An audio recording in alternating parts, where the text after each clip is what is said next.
Namaskar, this is Swarnali Mishra from NE24. Rupam Shah to take charge as Kachar District BJP President on January 5th, 2025. The Bharatiya Janata Party BJP has been reshuffling its district presidents across various districts in the state. Kachar district is no exception, with Rupam Shah being nominated as the new district president. This move has been met with enthusiasm from party supporters. On Friday, Shah was warmly welcomed and felicitated by party workers at the district office.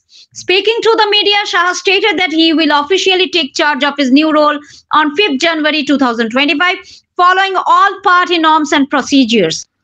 His priorities will include strengthening the party's presence in the district and moving forward in a beautiful and organized manner. Shah has sought cooperation, support, and well wishes from everyone.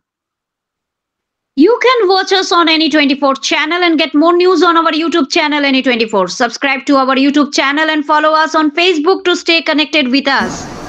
যে গুয়াহাটিতে একটা meeting হয়েছে, সেই মিটিংয়ে declaration হয়েছে সমস্ত আসামের ভারতীয় জনতা party district president candidate যারা আবেদন করেছে ওনাদেরকে ঘোষণা করেছেন।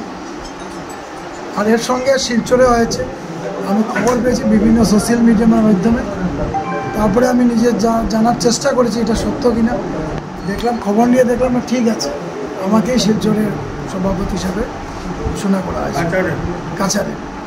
এখন আগামী 5 তারিখ আনুষ্ঠানিক হবে পার্টির যে প্রক্রিয়া, সেই প্রক্রিয়া মতে আগামী 5 তারিখ আপনাদের শুভেচ্ছা নিয়ে আমি 5 তারিখ এই পার্টির দায়িত্ব গ্রহণ করব এবং আগামী দিনে চেষ্টা করব যাতে ভারতীয় জনতা পার্টিকে আমি সুন্দর এবং সুষ্ঠুভাবে পরিচালনা করতে পারি। এবং প্রত্যেকের কাছে আমার আবেদন থাকে সবার সহযোগিতা, সবার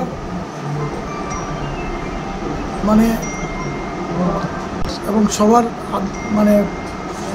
শুভেচ্ছা নিয়ে আমি আগামী দিনে ভারতীয় জনতা পার্টির কাজ এগিয়ে নিয়ে যাব।